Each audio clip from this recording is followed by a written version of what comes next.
萨宝，大家好，我今天要为大家介绍孤独巴南先生送给他4个子女的4支拐杖。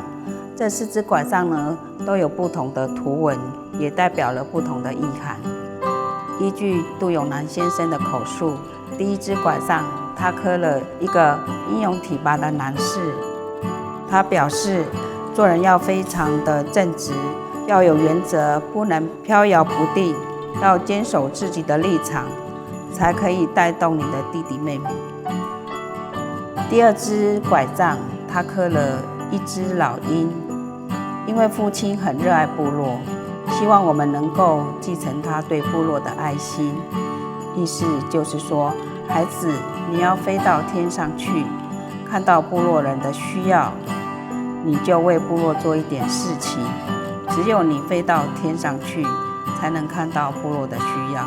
第3支拐杖是他送给唯一的女儿的一支拐杖。父亲特别重视的是一朵百合花在他的额头上，意思就是说，你要守住你的婚姻，因为卢凯族要求女孩子要纯洁，所以特别叮咛女儿，你要像一朵百合花，守住你的婚姻，守住你的纯洁。第4支拐杖，他是送给了他最小的儿子，因为他没有继承什么家业，就刻了一个男人跟一个女人互相握着，意思是说，你们要彼此相爱，才能建立一个美好的家庭。我们可以从孤独巴南先生送他子女的这4根拐杖，